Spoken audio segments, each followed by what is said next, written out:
I filmed my last few hoop tutorials wearing jeans, and do you know who wears jeans when they hula hoop? Nobody! So I'm in something a little more comfy today. Today we are going to talk about timing. What's the difference between a really good hoop dancer and a beginner hoop dancer? Has the really good hoop dancer been blessed with magical powers from an ancient glowing being that has bestowed upon them the gift of perfect hoop dance? Actually no, the really good hooper has just put in lots and lots of hours of practice and as a result has an excellent sense of timing. For the purpose of this lesson, I'm defining timing as follows. Being aware of the hoop's location on your body at all times so that you can react to it with ease. Having a sense of the hoop's timing will come in handy the more you practice. I know right now it just feels like you're flailing randomly to try to keep the hoop on your waist, but eventually you'll be able to save the hoop so deftly that an outside observer will never be able to know you made a mistake. As Baxter from the Hoop Path says, you'll start to pull off some ninja shit. But every ninja has to start somewhere, so let's start small by paying attention to where the hoop is on your waist. You can practice this visually as well as by touch. We'll start with touch. Close your eyes. I know, it's dark and scary under there, but don't freak out, okay? Close your eyes and keep them closed. No peeking.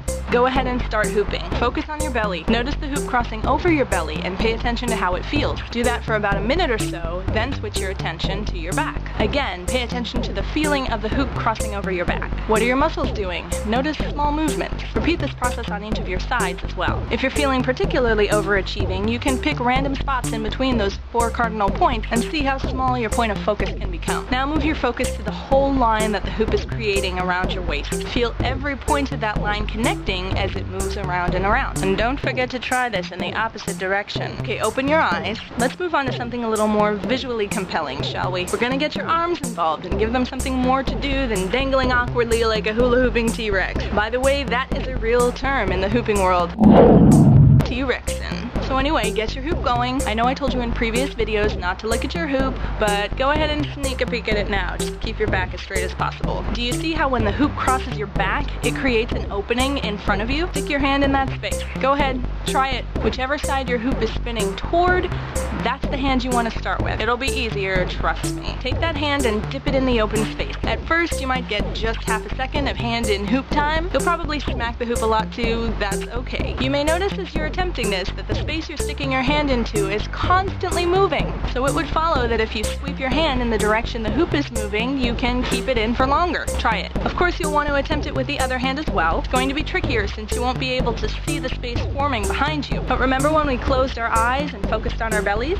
Remember that sensation and start your hand dip when you feel the hoop crossing your belly. See how it all ties together? It's almost like I knew what I was doing. Eventually you can pick up speed and alternate dipping your hands in and out of your hoop. You can challenge yourself to see if you can make a continuous sweep all the way around with both hands. Just keep playing with it until it starts to feel natural. So what's the point of practicing all this? Well, these particular timing exercises will come in handy when it's time to do stuff like this.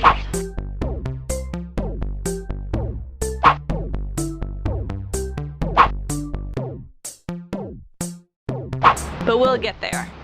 Baby ninja steps. That's it for today's tutorial. Next time we're going to talk about muscle control and awareness around the waist. My name is Jess, and in addition to hoop tutorials, I also do silly vlogs on this channel. If you like this tutorial and you got something out of it and you want to say thanks, consider supporting me on Patreon. It's like a little tip jar for the internet. I also sell hula hoops like the one that you saw in this video at my Etsy shop, jesshoops.etsy.com. Thank you for watching, and until next time, happy hooping!